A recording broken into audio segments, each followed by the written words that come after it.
Let's start with our introduction as to why we do machine learning. And you've seen a lot of the reasons for doing machine learning in the previous class. These are my reasons. And I'm going to start by an introduction to machine learning with an introduction to how we do things, how humans do perception. So a lot of you have seen this, and if you have seen this, please don't spoil it for the rest.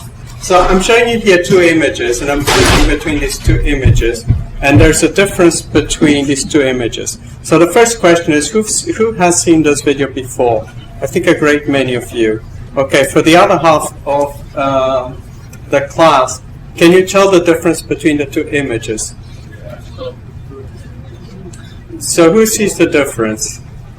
That you hadn't seen it before. Who doesn't see the difference? And this is not an IQ test. Let me tell you that the difference is something that's very important. It's a lot of pixels, and it also is an object that is essential for aeroplanes to fly. And it usually goes on the wings. And if you haven't yet seen it, it's the wing. I should update these videos. There's many more similar videos. This phenomenon is called change blindness. It's a term that was coined by Brent Rensick a couple, I think, decades now.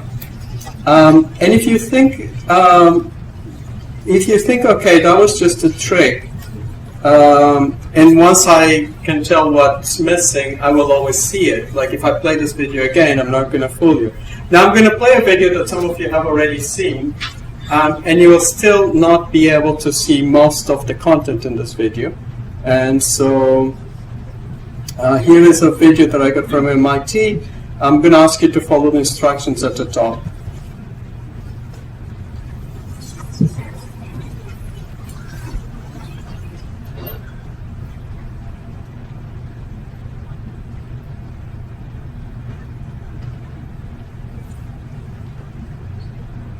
Okay, so let's start with those of you who haven't seen this video before. What changed? The building, something with windows. The building. This time on the right, with those with two stars, it wasn't there previously. Okay, the sign. The hotel.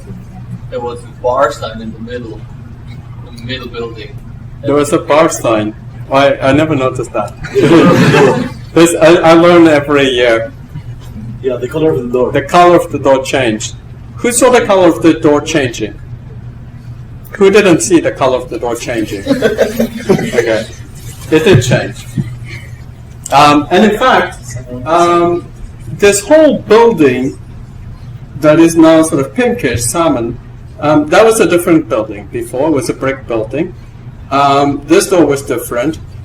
You could have been suspicious that this sort of fence is broken here. Okay, so this doesn't seem very safe. Put a door up there and then cut the wrought iron so that someone could jump off the door. So even if sort of common sense would have told you something's wrong with the scene. So before there were windows up here, and this wasn't broken. There was a sign. There were people here. More people have appeared. Some people have disappeared. The scene has changed dramatically in front of your eyes. And none of you was able to see all the changes. This is the original image. So as you can see, there were people here. There were less people here. The door changed. There were windows. There was a sign. It was a complete brick building. So most of this image actually changed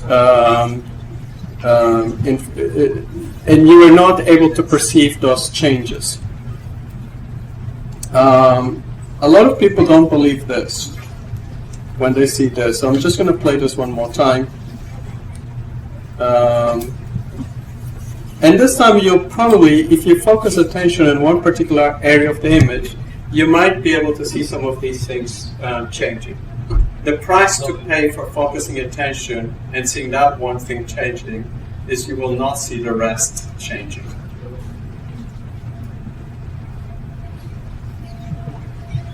And this seems crazy, right? Because you're looking at this image.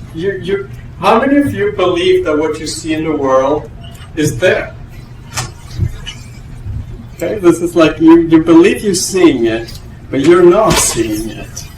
Okay, you're saccading this image, and you're at high resolution is something of the size of your thumbnail, and you're going about 3 times a second, and that's what's going into your brain. There's 3 images. Vision is a temporal process.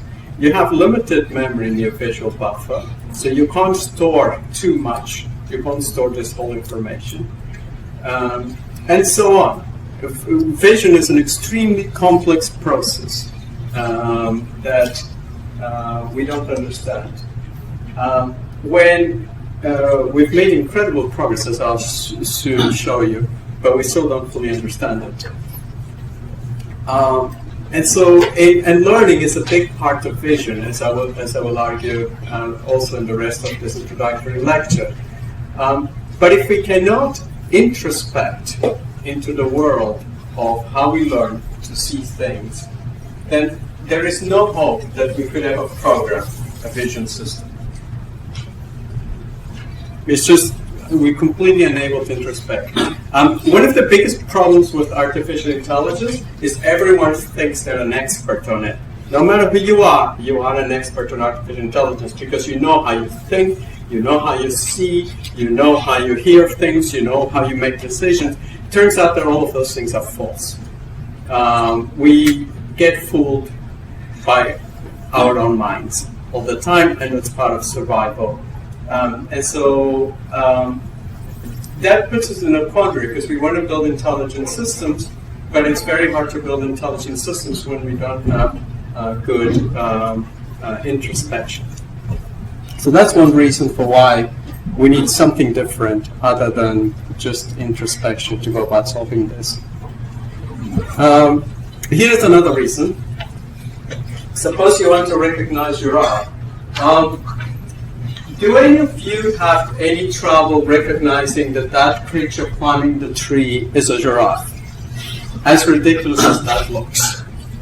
I don't think anyone has any issue with recognizing that, or that the big blobby one is also a giraffe, the one with the twisted, things that are completely impossible in the world are still giraffe. Try to build machines that are capable of understanding all these invariances in the world and try to code this, and you would sort of give up on coding. So coding is not the way to go. The machine learning way to go is if you want to, for example, understand what a face is, and you want to be able to look at an image and say that's a face, just like you would say that's a giraffe, you want to now say that that's a face. It's not to try to code what a face is. And people have attempted this.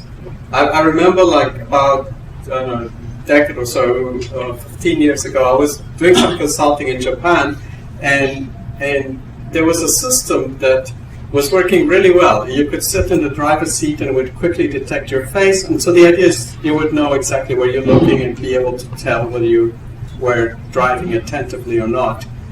And it was working really well for them until a friend of mine of Scottish descent sat and it completely failed. And we were trying to understand why doesn't the system work, until we realized it's being tested in Japan. Everyone has dark eyebrows. What this thing has learned to do is detect dark eyebrows on images. And it worked with me, but it didn't work with my friend. And this is the problem when you try to code these systems. So there's always this sort of rare events that throw you off. The machine learning way is collect a lot of images of faces, label them as faces, collect a bunch of images that are non-faces. That may or may not be necessary, as we'll see later. And voila. That's how these devices exist. We all take them for granted. Everyone has a face detector and an image. It's kind of funny that in computer vision, folks decided to put this box around it. This first came up in the 2000s with a paper on boosting, which some of you saw last term. And now I see that even the TV ads have this box around. People just expect this to be a normal thing that a machine should do. Another thing about intelligence, once you figure it out, it's no longer intelligent. It's obvious. And you can do this with any object. Like, for example, pedestrians. And if you do pedestrians, you can sort of do this sort of thing, automatic driving cars. Automatic driving cars will be soon part of our reality, I hope. We managed to deal with all the legal issues and economic issues to make that a reality. Currently in the world, 1.2 million people die every year in car accidents. And don't you think that because you don't drive, you're okay? Turns out most of those people are pedestrians. It's barbaric that over 1 million people are dying every year, and we don't do anything about it. And we could just fix it by make every car be automatic, self-driving car. So when people are talking about the dangers of AI and so on, the dangers of building AI, number one, by not having self-driving cars, we are killing 1 million people every year. We shouldn't let that happen. And so I think that by itself is good enough reason to take this course and to make good vision systems, good AI systems available to the world. And of course, they're also great for entertainment. You can use the same technology to track hockey players. Me being Canadian, I have to champion hockey. And once you know where the hockey players are, you can sort of design strategies. You know exactly where each player was at each part of the game. So you can improve entertainment systems and so on. You can automatically generate games of teams that play like the real Vancouver Canucks, or in soccer parlance, football parlance, that play like the real Man United.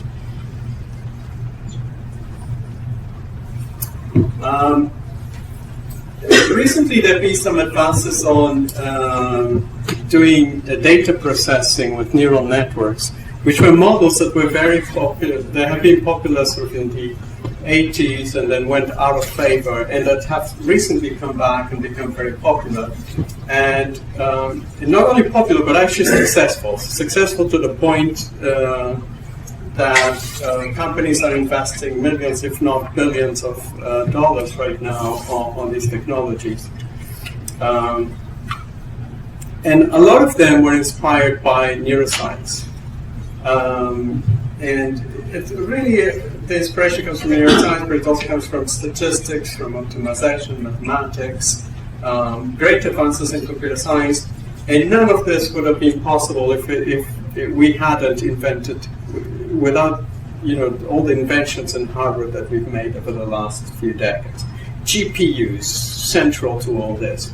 Being able to do distributed computing in the new hardware platforms is essential. Being able to storage, being able to store videos, we take it for granted. When I was doing my PhD, which I ended up in 2000, you only had 6 images that you could play with in your computer.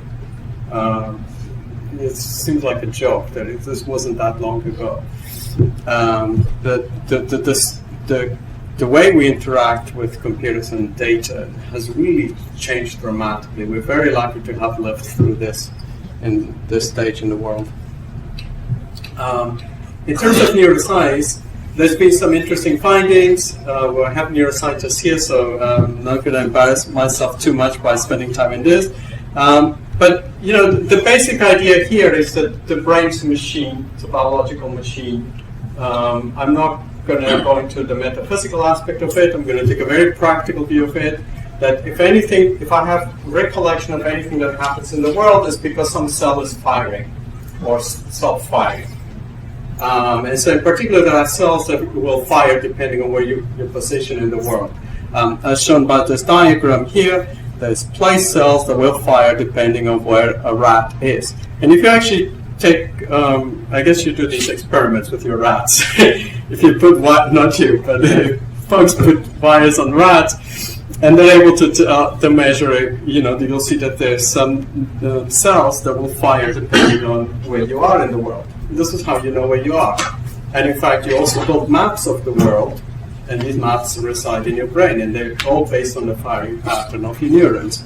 And very recently this year, the scientists received a Nobel Prize for some of this work. Actually looking at these sort of cells, at these grid cells in the entorhinal cortex that allow you to actually get a map of the world. more interesting, what really drove a lot of the models that exist today and that I will describe was an experiment by chance by Hubel and Wiesel several decades ago, where they had a cat looking at, and you can YouTube this Hubel and Wiesel cat, and you'll see the actual cat and the light. So some of those videos are not for people who love cats. But you'll see a beam of light here, and then what they realized that when the light is in a particular orientation or moving in a particular orientation, there's these cells. The experiment is far more complex, and there's simple cells and complex cells and so on. But let's suffice it to say that when the bar is moving in a particular orientation, as shown in this diagram, the neuron fires. Otherwise, the neuron doesn't fire. And these are neurons that I'm measuring are here at the back of your head. The first neurons in the visual cortex, V1. And so basically what this is saying is that the neurons at that stage, they're coding all the different angles of things in the world. They're coding for edges, changes in intensity, and so on. And if you take a little bit of cortex, that's pretty much how they would be placed, and they would be coding for different angles. And we know this is learned because you can take a cat and make it live in a world where there's only vertical lines, and then this cat will not develop receptors to horizontal lines. Or I think, how do you keep this cat standing all the time? I found this picture, and I'm not quite sure how they do that. But one that is much more plausible is you cover one eye of the cat, because the optic nerve crosses and projects to different parts of V1. In one side of the cortex, that eye will develop detectors, in the other part of the cortex not. And I think folks have done those experiments. So the important lesson here, the important outcome here is a lot of vision is learned. So the learning mechanism is quick. And so that's the idea. So the idea is you sense a small part of your image, you saccade to a part of your image. This is basically one of the saccades. I mean, it's not round, it's not square, it's round, but I've just drawn it here as square. And then the idea is that you have many neurons. In this case, we have 4 neurons. Each of these neurons is basically from each pixel in this image, there is a line that goes to each of the neurons. And so if you look at each line, and since there is one line from each pixel, the lines themselves form a grid. So if you were to cut at the lines and you look at the value of these lines, the sort of the amount of, shall we say, conductance that's allowed through these lines, you would get an image that looks like this. And what that means is each of these 4 cells corresponds to one of these 4 images. The cell, let's say this cell here, the leftmost red cell, is the top one. So that means that that cell will fire every time the image that it looks at has a difference between white and black. In other words, an edge. So if you look at an edge usually has one type of color, and then think of it as black and white. You would have something that changes in intensity. So white being a very intense part of light, black, low part of light. The second neuron is detecting something that's more sort of cornerish. The third one is detecting 2 vertical bars. The other one is looking at a color filter. We call these filters as well. So these neurons at the lowest level are just detecting little changes in the world, little brush strokes, if you will. But you know the power of brush strokes. With brush strokes, you can compose many paintings. Just go to the National Gallery, convince yourself.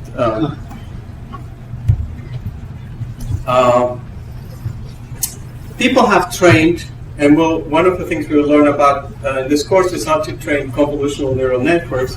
And the idea of a convolutional neural network It's something that's not necessarily biologically possible, but it's very much inspired in terms of its training, but the architecture is very much inspired by Hubble and Wiesel.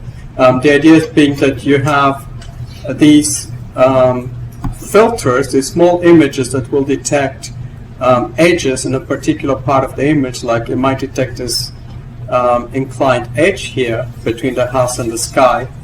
And then that's the first layer of neurons. Then it goes to a second layer of neurons, sort of complex cells.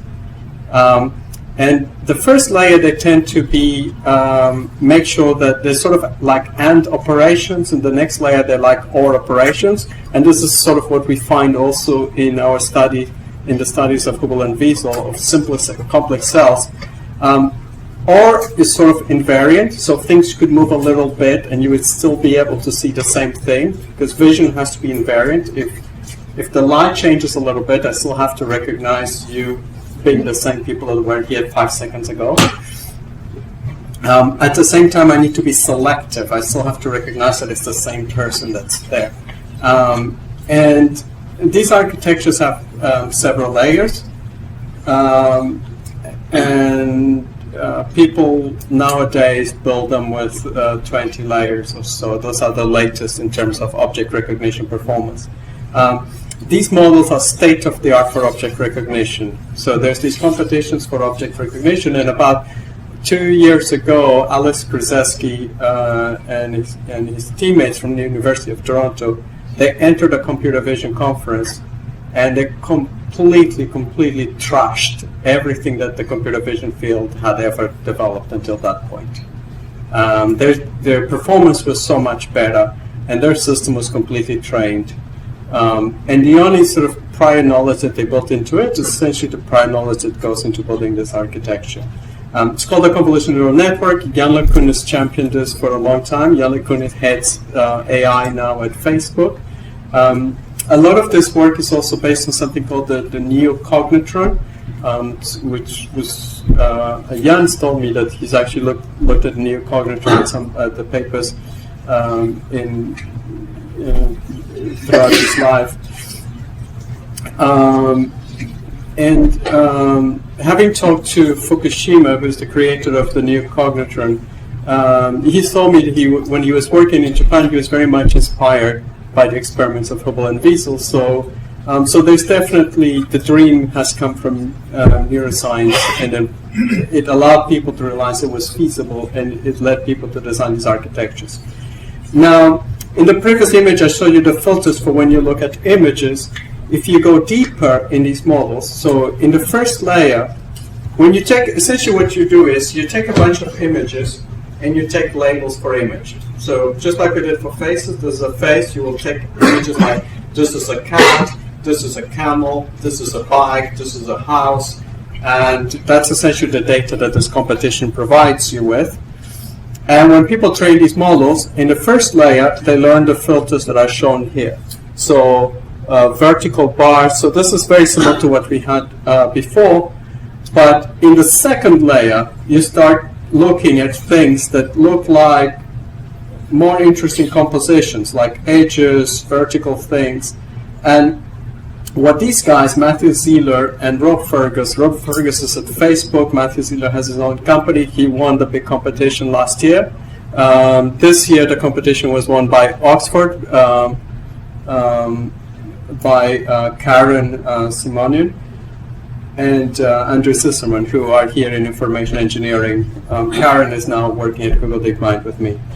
And so they looked at what are the images that are most similar to the images to these filters, which are what each cell responds to. So a neuron will fire when it sees these different circles. So each of these images correspond to one of the neurons that were automatically learned. And so these are the type of image patches that would match those neurons. If you go higher up, you start seeing neurons that fire for particular textures, like you start getting these type of patterns. And eventually you start getting dog neurons. So neurons that fire for particular types of dogs. and neurons that fire for birds, parts of birds, as you can see here, bird legs, dogs, and so on. This, again, in neuroscience, they're called grandmother cells, and IT. And so it's been well known. I mean, there's this, they call it the Jennifer Aniston cell. That if you show pictures of Jennifer Aniston, there's the cell will fire. All those experiments were supervised, and supervised in the sense that the way the data was presented. I will make this more, I'll define this more clearly as the course progresses when we go into the details. But the idea is you had a teacher telling you what the output should be. If the image was a zebra, then the output should be the word zebra. So you should be able to produce zebra. Of course, throughout life, we don't get supervision at that level, and we still manage to learn all this automatically. So a lot of the learning happens in an unsupervised manner, or by trial and error, something that we model with reinforcement learning, which I will cover at the end of the course. And in unsupervised learning, there is no teaching. So Google a few years ago did this experiment where they took some models by Apo Kivarinen of the University of Finland, and they just made many models with many layers of that sort of basic model, and they added the same operations of the pooling, convolutions and pooling that were common in the ConvNets. And they were able to, just by making this network watch YouTube, so it takes YouTube in and it tries to generate YouTube. So that's the basic idea of reconstruction. That's a great principle for learning, and that's the most important thing about learning.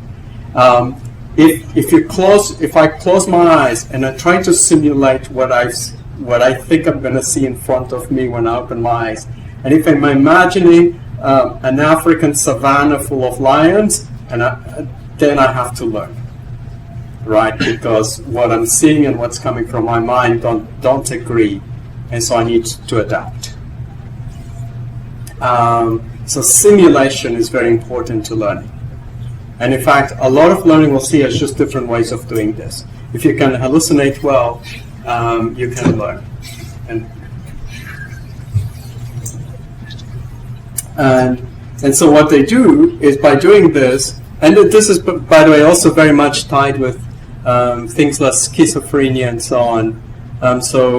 This learning these mechanisms, coming up with computational theories of these models, will hopefully guide neuroscientists to probe the brain and hopefully design better drugs eventually to help people with mental disorders. So what Google did is they actually were able to learn neurons that were actually detecting faces and counts, because that's what you find in YouTube. And this was in the New York Times front page, and so this was very popular at the time when it came out. We're going to go over this model in this course. It's actually an easy model. All the things that people use now, so all the image search that you use, and whether you use Bing or whether you use Google or the thing that says that labels your face in Facebook, the device that is able to tell what clothes you're wearing when you take a picture and put it anywhere online, that's all a ConvNet. Okay, so every company now is using this technology to basically know what's in a picture. So it's very much part of all these companies, all these technologies, improved image search, video search. It hasn't quite hit video. There's still big issues of scaling, but eventually it will get there. And also speech recognition, because when you learn, there's no distinction. We don't separate images from video or DNA or audio. It's all data. It's all the same. It's signal. As long as we can extract the features from signals, we're able to apply these techniques.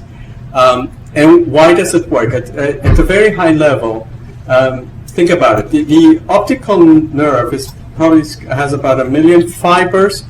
So let's say that you get an image that's 1,000 by 1,000 pixel image going into your head. Sort of very rough calculation. It could be off by an order of magnitude or so, but it doesn't matter. Now, if that image was black and white, you have 2 to the 1 million possible images that could go into your head. But that's more than what scientists speculate is the number of atoms in the universe. So if you wanted to do computation and represent all possible images in the world, our brains would not fit in the universe when you do these very rough calculations. And so that must point out that there's something else. And my speculation here is that the world is actually very commonplace in the sense that there's a lot of structure in the world. There's a lot of continuity. You don't expect, if I'm seeing a bit of white, I expect that white to prolong. Same with sound. If I'm hearing sound at a certain pitch, I expect that in the next microsecond it will still be at that pitch. Things don't change abruptly. I'm not seeing salt and pepper images in the world, but I see very regular images.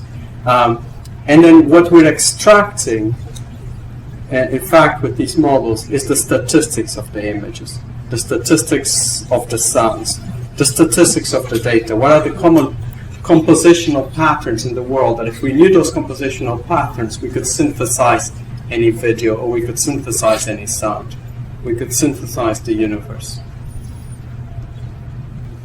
Here's another application that is very common, language. Language is also very regular. Most of the time the conversation you hear at the coffee shop is sort of deja vu because you've heard it before, because people just say the same things all the time. They use the same expressions. Occasionally there's that beautiful difference, and of course there's a lot more to intelligence. But there's a lot of regularity, so you can also exploit, there's certainly patterns in language to exploit, sort of verbs coming after nouns in English and so on. So these models are also analyzing text. They're able to, for example, predict whether a sentence is being positive or negative. So if you launch a product in the market, you want to know how much people like that product, and now there's automatic ways of doing that. So this is big because there's a lot of products whose value you can only ascertain once you have consumed. Things like movies, you can only know the value of how much you're going to like a movie after you watch it, or the same with I know lots of things. Like in this case, I found this cool one. It's from TripAdvisor. It's Sidekick. So you only know how good a psychic is once you try to psychic. This one's not very good, it seems. Right now, the push for these models and some of the companies, just to give you an idea, is, and I think there's a push at all companies, even though I put Facebook here, but there's something that Apple Siri would be very interested.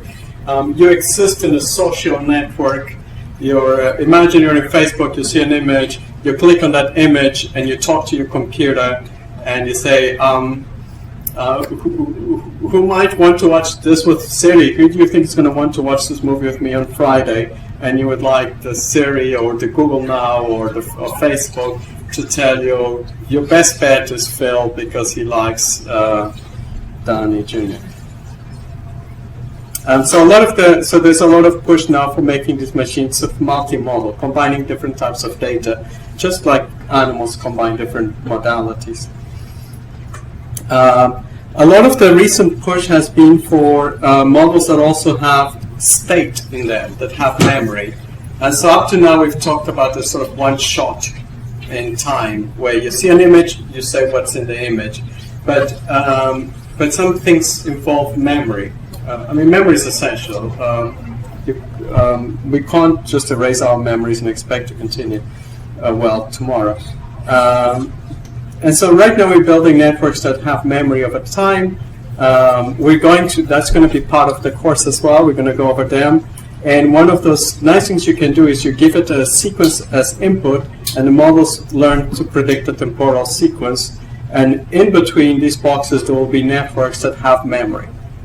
And so we're going to learn how to implement these memories and how to maintain things over time. And what people use these for these days, like Ilya Sutskever, is he takes something in one language, English, he outputs something in a different language, Japanese. In other words, it translates. So you basically, if you take sentences in one language, sentences in another language, you train one of these models and it learns to translate. And so there's a big push. These models have actually been quite successful. So there's a big push for doing translation with these models. Likewise, if you take a sequence in one language, you produce a sequence of words, you produce a parse of that sequence. So you learn to automatically parse. So for people who believe we're born with parse structures in our head, that might be this universal grammar argument, these models are seriously questioning whether that's true, because they're showing that you can learn it. You can learn grammar. The other thing that they can do is, I mean, you can imagine all the things you could do. This could be a sequence of code, and here comes out an execution of the code. And as crazy as that might sound, these machines are actually able to do that right now. So you'll find on the web, if you look at things like some of the work of Ilya, is doing exactly that. It's doing interpretation. One of the projects, DeepMind, that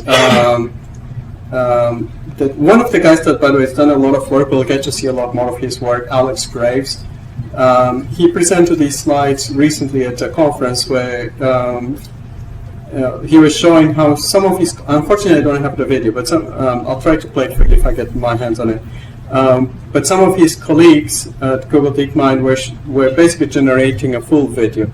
And someone else from Montreal actually presented a video at NIPS doing this sort of, a different model at NIPS, machine learning conference in December, showing the same sort of thing, how it's, for some simple things like these Atari games, you can actually generate a video of what's going to happen in the future.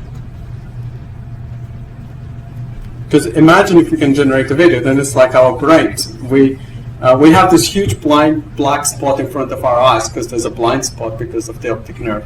And as I saw you with the illusions at the beginning, you're only seeing a few things, and yet it feels like we're seeing this all. Because we have good generative models in our brain that are able to fill it in and make us feel like we're seeing this whole scene.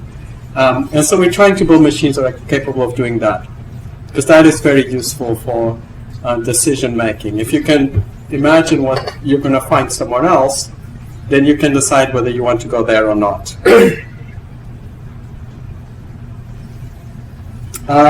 Alex had a slide with this that I stole from him, and one of these, I believe, was written by a human, and the other ones were written by his machine, by his neural network with time and memory in it. Can you tell which is human? I actually don't know which one was the human, but the point being that they're so alike, so plausible that that they sort of start telling you that for some of these tasks, machines are performing incredibly well. Phil Blossom here in Oxford has also been doing a lot of good work on this, for doing translation, for doing dialogue understanding.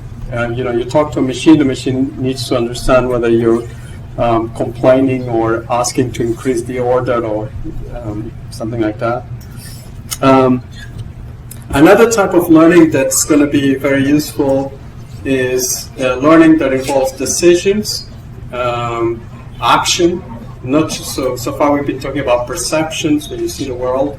Perhaps with the recurrentness, where you have sequence here, sequence output, you could already see that the sequence here could be speech, and the output sequence could be actions.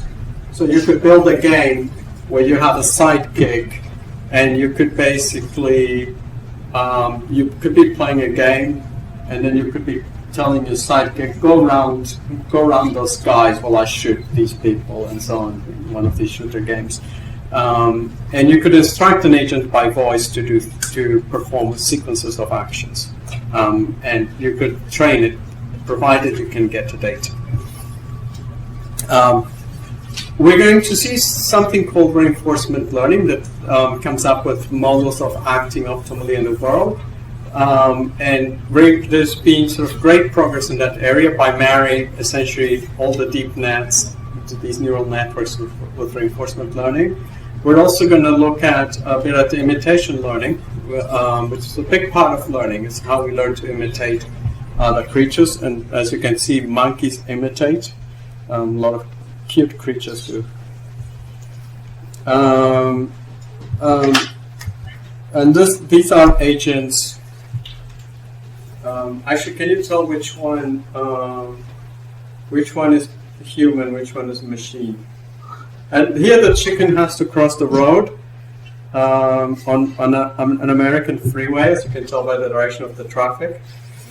And actually, the game is called Freeway.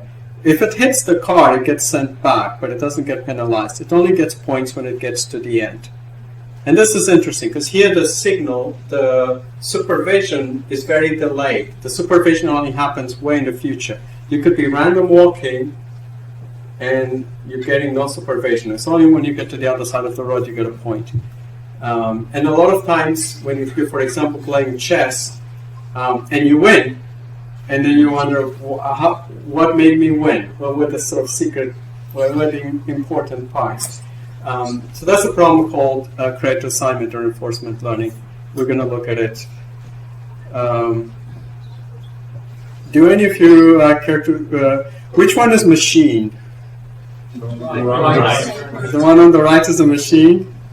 Why? Because it's being more efficient? It's getting more points, even though it started at the end. Actually, I showed these videos for the first time at the CMU Machine Learning Summer School, and that was at the point in time where, parallel to my lecture, there was the game of Germany-Brazil. So I don't know if you remember that one. So the joke was that on the right was Germany, on the left was Brazil. And far more efficient at scoring lots, and actually Brazil was even worse than this one.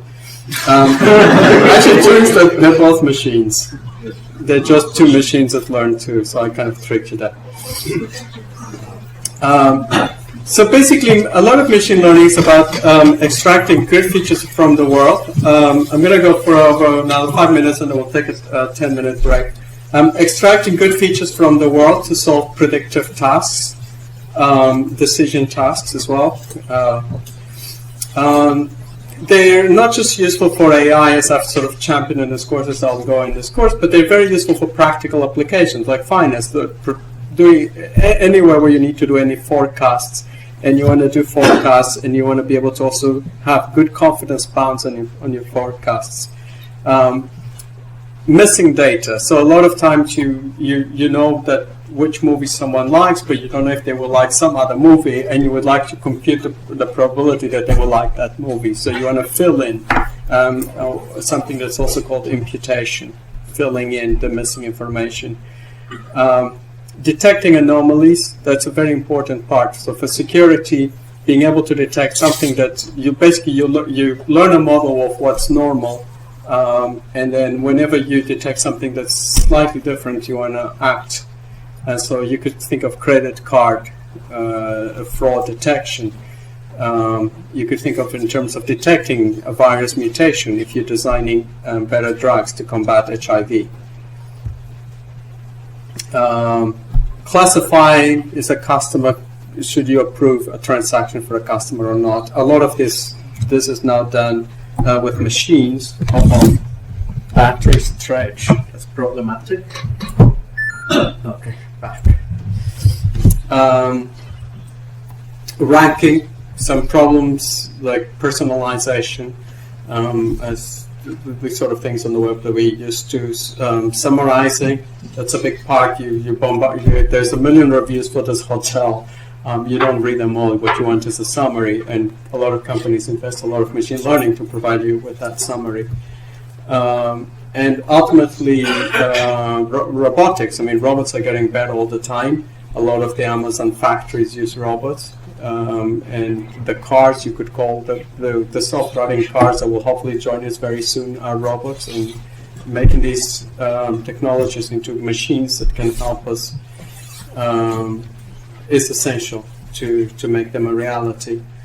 But even in terms of making traditional tools just more efficient, like being able to come up with optimize how you integrate products that are being developed by different teams in large software projects, compiler tuning, trading, and so on.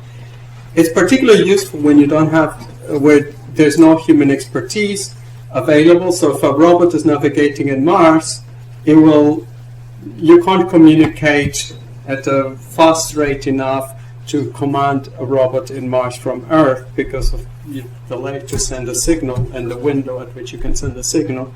So you would want the robot to be autonomous, like the one that we put on the Comet. It has to know how to do things by itself. It has to learn how to avoid the new obstacles that it will encounter. As I argued with the video in the beginning, there are lots of things for which we have no idea how our brains do it. To this day, we still don't know. But we shouldn't try to understand all the mysteries of perception in order to build a vision system. And so learning gives us a fast way to solve that problem. A lot of problems keep changing. So if you're trying to offer products to people, it might be that their preferences will change over time, and so you need to automatically adapt your products. And so learning is about adaptation to the environment to improve on some objective.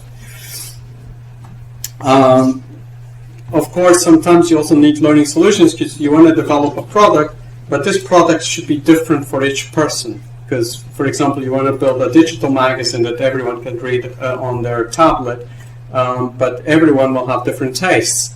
And you want to personalize this magazine to each individual taste. You couldn't just go and program this by hand. So you kind of want that machine to learn. You want there be a learning machine per tablet, per person on the planet. Or even some of these biometric devices, like the digital persona here. And also, some problems are too vast for humans to comprehend. Like here I have things like matching ads to pages and so on, which a lot of the big money in machine learning is in advertising. But also I think there are some problems in the world that humans are incapable of solving, like how to fix our economy. We're doing an atrocious job at it. By how to fix how to manage our environment in an intelligent way. We're terrible at doing that. So there are some problems for which I really hope we can one day build machines that will help us. Will help our econometricians, our senior politicians, and so on make better decisions. What are the challenges? Things we can't do yet. We're not very good at one-shot learning. What I mean by that is this. So the three things that I've shown you there in red are TUFAs. Okay, so how many of you think this guy here is a TUFA? Where I have my cursor. Not many people. How many people think this is a TUFA? About half of the people. How many people think this is a TUFA? More people. Okay. So you've only seen, like I've told you, three things are a TUFA. I doubt that any of you knows what a TUFA is, or has even seen a TUFA before, or heard ever of a TUFA. But you very quickly learn what a TUFA is. That very quick learning. If I'm playing a video game, if I see someone playing a video game and I saw that they did like something smart that gives them lots of points, I'll need to see it once, and I get it. Our machines are not that smart. We don't know how to do that very quick learning. That immediate inductive leap is something we don't have. you want to learn in one task, and what you learn doing in one task, you want to transfer to do another task. That's going to be one of the things that I'm going to be posing as a big challenge of things that we still have to do well. A big challenge is scaling to make these models larger. And the problem is, as we make these models larger, they're consuming a lot of energy. My brain consumes about 40 watts, so less than one of these lights here. So it's extremely cheap to run. But a convolutional network used for vision by any company is taking a lot of energy out of this planet. And there's still a huge gap there in energy efficiency that we need to address. We still don't know how to generate like the world in the sort of in the HD richness that we can generate. And then there's going to be other challenges that are about putting components for perception and action together. So these are things I will not be able to solve in this course, but I want to kind of give you an idea of what it is that people are trying to solve now in going ahead. Okay, so in the next lecture, we will go into the simplest possible model, and then we will build on that. And so by the second week, we will be looking at models with one neuron. By the third week, we will be looking at arbitrary models. By the fourth week, we will be doing the convolutional models used for vision. And at that stage, I hope in your practicals, you'll be implementing these and trying them out. Then there's a few things you have to do. Then I'm going to try to look at this issue of generating realistic signals. Then we're going to look into study sequences, how we can do translation and so on. And finally, we're going to end up at decision making, having these agents that learn to act upon the world using these models. The only limiting factor for you will be the fact that in your experiments that you won't have a big farm of GPUs that you can use to actually train on all the data, or you won't have all the data either. And so access to enough computing resources. From our end, we'll do the best to make sure that at least you get on some reasonable data sets, get to experience this. And Brandon, I know, is working very hard to ensure that you have this. Okay, so I'll see you back here in 10 minutes. Thank you.